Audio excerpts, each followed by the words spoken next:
الحمد لله رب العالمين.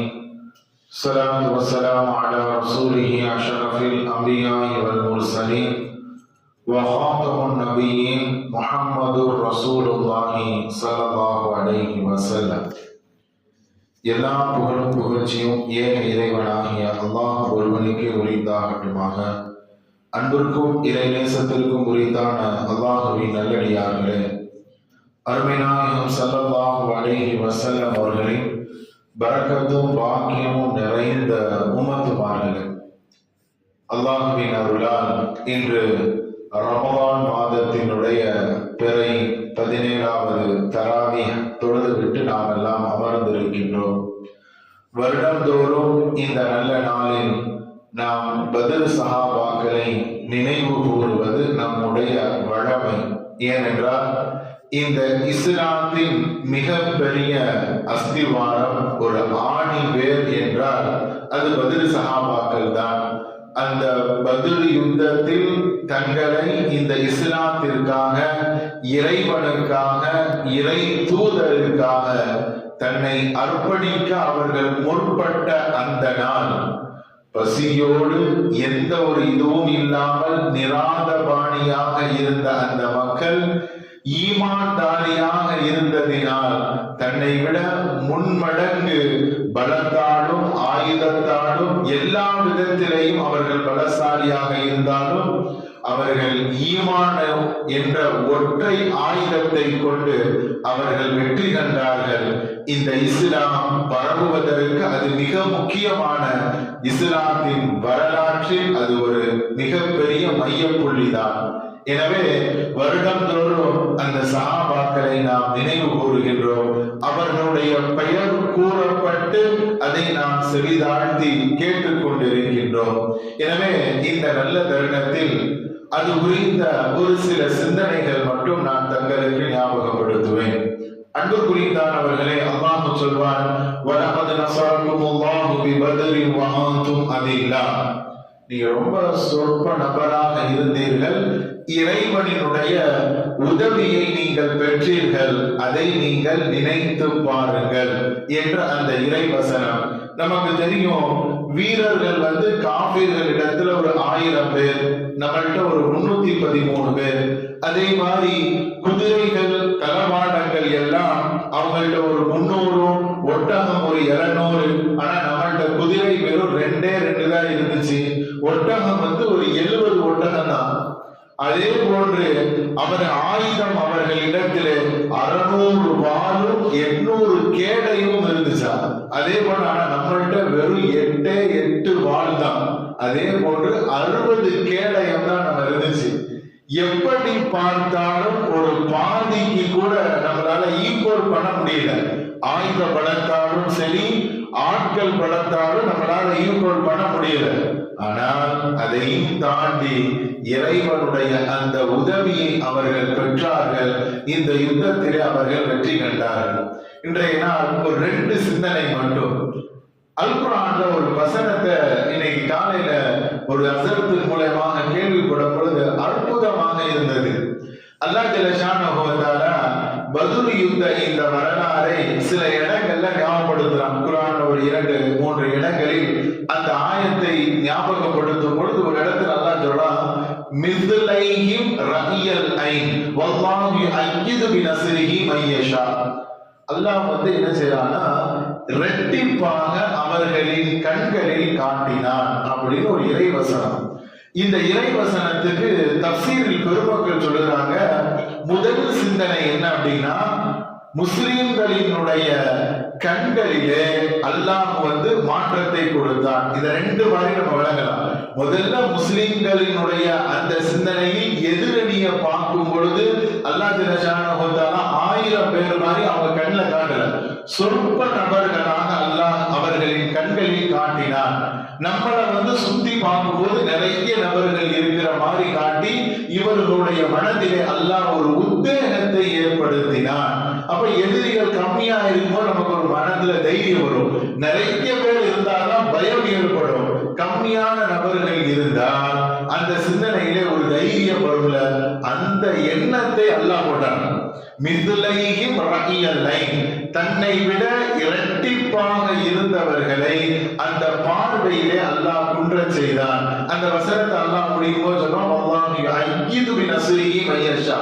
அல்லாஹ்வுடைய உதவி என்பது யுஅய்யிது, அந்த வலுவூட்டுகின்ற அந்த உதவி என்பது தான் நாடியவர்களுக்கு அல்லாஹ் நாடிய விதத்தில் கொடுப்பான் என்று அந்த இறை வசனத்தை அல்லாஹ் முடிப்பான். இது முஸ்லிம்களோடு நாம் ஒப்பிட்டு பார்த்தால் இந்த வசனத்தை இப்படி சிந்திக்கலாம். அதே காபிர்களோடு இந்த வசனத்தை ஒப்பிட்டு பார்த்தால் அல்லாஹ்வுடைய உதவி எப்படி இருக்கும்? அவங்க மனத்துல அல்லாஹ் போட்டானா, எதிரணியில் இருந்து காபீர்கள் முஸ்லீமை பார்த்தா 313 பேர் மாதிரி தெரியாது, அது ஒரு பெண்ணம்பெரும் கூட்டங்கள் நிற்கின்றது என்று அவர்களினுடைய பார்வையில் அல்லாஹ் ஆக்கினான். அந்த மிதுலைஹிம் ரஇயல் ஐன், அவர்களுடைய பார்வையில் முஸ்லிம்களை பார்த்தா நிறைய பேர் நிற்கிறாங்க, அங்கெல்லாம் நிற்கிறாங்க. அப்புறம் அவங்களுடைய மனதிலே ஒரு பயத்தை அல்லாஹ் உருவாக்கினான். அதே போன்று அவர்கள் தங்களை பார்க்கும்போது நம்ம நிறைய பேர் இருக்கோம் அப்படிங்கிற அந்த மெதப்பு, அதாவது தான் நம்ம நிறைய பேர் இருக்கோம், நம்மளால ஒண்ணும் செய்ய முடியாது, அந்த பெருமையின் சிந்தனை நிச்சயமா அழிவதான் கொண்டு போகும். அந்த மக்களுக்கு அப்படி ஒரு சிந்தனை இருந்துச்சா, எதிரிகள் கம்மியா இருக்கிறாங்க, நாம ரொம்ப நிறைய பேர் இருக்கிறோம் அப்படின்னு மெதப்பும் அவர்களுடைய கண்களில் பெண்ணங்களும் கூட்டமாக பார்த்து அவர்கள் பயந்ததும் அல்லாஹ் செய்த உதவி என்று பெருமக்கள் இந்த இடத்திலே நமக்கு விளக்கம் சொல்லி தருகிறார். அன்புக்குரியதான அல்லாஹ்வின் நல்லடியார்களே, அல்லாஹ்வினுடைய உதவி வெவ்வேறு மாதிரி பல்வேறு உதவிகள், 1000 மலக்குமார்கள், 3000, 5000 குர்ஆன் அல்லாஹ் சொல்றான். இப்படிலாம் ஆட்களை அனுப்பிதான் இறைவனுடைய உதவி என்பது வேறு. சின்ன சிந்தனையில கூட அல்லாஹ்வினுடைய உதவி இருக்க முடியும் என்பதை இந்த வசனம் சொல்லி காட்டுகின்றது. அதே போன்று இரண்டாவது ஒரு சிந்தனை, அபூபக்கர் ரலியல்லாஹு அன்ஹு அவர்களுடைய மகன் அப்துல் ரஹ்மான் ரலியல்லாஹு அன்ஹு, இவங்க 2 பேரும் யுத்த களத்தில் சந்திக்கின்றார்கள். ஆனா அபூபக்கர் ரலியல்லாஹு அன்ஹுடைய மகன் அப்துல் ரஹ்மான் ரலியல்லாஹு அன்ஹு அப்ப இஸ்லாத்தை தழுவல. அப்ப 2 பேரும் யுத்தம் சூடு பிடிக்கின்ற அந்த நேரம் அப்துல் ரஹ்மான் அவர்கள் வாள் வீசுகின்றார்கள். தன்னுடைய தந்தையின் கழுத்தின் பக்கம் அந்த வாள் வருது. அப்போ அப்துல் ரஹ்மான் மகன் நினைக்கிறாரு, நம்முடைய தந்தையா இருக்கிறாரு, அவரை நம்ம கொலை செய்ய வேண்டாம் அப்படின்னு வாழை நோட்டிட்டு தள்ளி போயிடுறாரு. அதே மாதிரி சிறிது நேரத்துல திரும்பவும் அபூபக்கர் அதே மாதிரி களம் கண்டு வருகிறாங்க. 2 பேர் பக்கத்திலே வந்துருது. அப்போ வாள் வீசும் பொழுது தன்னுடைய தந்தையை நம்ம என்ன செய்யக்கூடாது, வெட்டிடக்கூடாது, கொலை செய்து விடக்கூடாது அப்படின்னு சொல்லி அந்த இடத்துல இருந்து நவுண்டுட்டாங்க. அப்போ இஸ்லாம் வெற்றி கண்டுட்டு பிற்காலத்துல கொஞ்ச நாள் கழிச்சு அப்துல் ரஹ்மான் ரலியல்லாஹு அன்ஹு இஸ்லாத்தை தழுவிட்டாங்க. முன்னாடியே சில நாட்களில் இஸ்லாத்தை தழுவிட்டாங்க. ஒரு நாள் 2 பேரும் உட்கார்ந்து பேசிக்கிட்டு இருக்காங்க. அபூபக்கர் ரலியல்லாஹு அன்ஹு தன்னுடைய மகன் அப்துல் ரஹ்மான் ரலியல்லாஹு அன்ஹு இஸ்லாத்தை தழுவிய பிறகு பேசுறாங்க, தந்தையே உங்களுக்கு ஒரு நாள் ஞாபகம் இருக்கா? எந்த நாள்? பத்ர் யுத்தத்தை நீங்கள் நினைத்து பார்த்தீர்களா? அந்த நாள்ல நாம் நம்ம 2 பேருடைய அந்த வாளின் வீசுதலில் நான் உங்களுக்கு நெருக்கமா இருந்தேன். நான் என்னுடைய வாள் உங்களுக்கு கழுத்திற்கு பதம் பார்க்கின்ற அளவிற்கு நெருக்கமாகியது. ஆனா தந்தை அவரை நாம் எதுவும் செய்யக்கூடாது அப்படின்னு அந்த பாசத்தினால நான் என்ன செஞ்சுட்டேன், வாளை நான் நோட்டிட்டேன். அதே மாதிரி 2வது ஒரு முறையும் நீ வந்துச்சீங்க, ஆனால் அந்த சந்தர்ப்பத்திலையும் நான் வாளை நகர்த்தி விட்டேன் என்று தன்னுடைய மகன் அன்னைக்கு நான் செஞ்சதை ஞாபகப்படுத்துறார். நீங்க தந்தை இல்ல, உங்களுக்காக நான் அப்படி செஞ்சேன் அப்படின்னு இஸ்லாத்தை தழுவிய பிறகு சொல்கின்றார். உடனே அபூபக்கர் ரலியல்லாஹு அன்ஹு சொன்னாங்க, அதே சமயம் நானாக இருந்தால், நீ என்னுடைய மகனாக இருந்து இஸ்லாத்திற்கும் இறைவனுக்கும் இறை தூதருக்கும் எதிர் அணியில் நீ நின்று என்னுடைய வாள் உன்னுடைய கழுத்திற்கு நெருங்கியது என்றால் நான் நிச்சயமா உன்னுடைய கழுத்தை நான் துண்டித்திருப்பேன் என்று யார் சொல்றா? அபூபக்கர் ரலியல்லாஹு அன்ஹு சொல்றாங்க. ஏனென்றால் எனக்கு உன்னை விட இறை தூதர் தான் முக்கியம், இந்த இஸ்லாம் தான் முக்கியம். இது ஓங்குவதற்காக நான் என்ன வேண்டுமானாலும் செய்வேன், என் உயிரையும் இந்த இஸ்லாத்திற்கு நான் தியாகம் செய்வேன் என்று கோபத்தோடு உணர்வு பூர்வமா அபூபக்கர் ரலியல்லாஹு அன்ஹு தன்னுடைய மகன்கிட்ட பேசினார். அந்த வரலாற்று நிகழ்வுகளையும் இந்த நாட்களில் நாம் அசை போட்டு பார்க்க வேண்டும்.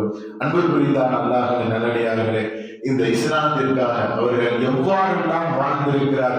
இன்னைக்கும் அந்த இடத்தை எல்லாம் உம்ராவுக்கு போகும்போது பதில் வழியோட தான் நம்மளை கூட்டுவோம். முதல்ல ஸல்லல்லாஹு அலைஹி வஸல்லம் தொழுத சஜிதா செய்த அதெல்லாம் பள்ளிவாசலா வச்சிருக்காங்க. அதே மாதிரி ஜபலே மலாயிகா அப்படின்னு ஒரு இடம் இருக்கு. மலக்குமார்கள் இறங்கி அந்த மலை இன்று மணலாக மாறியது.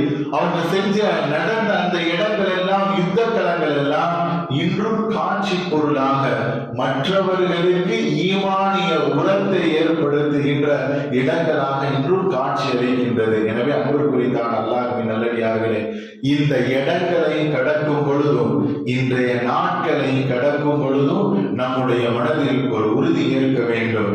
நம்முடைய இஸ்லாமும் அவர்களை போன்று ஒரு பக்குவப்பட்டு பரிபூர்ணத்துவத்திற்கு முயற்சி செய்ய வேண்டும். நம்ம அந்த அளவுக்கு இஸ்லாத்துல எட்டிவிட முடியாது.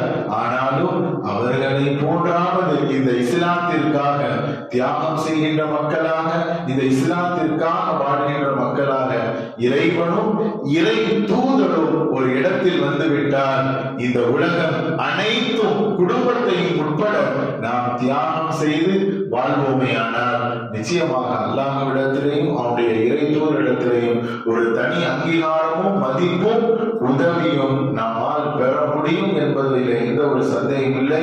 வல்ல நாயன் நம்முடைய வாழ்க்கையில் இந்த இஸ்லாத்தை உணர்ந்து அதில் பரிபூர்ண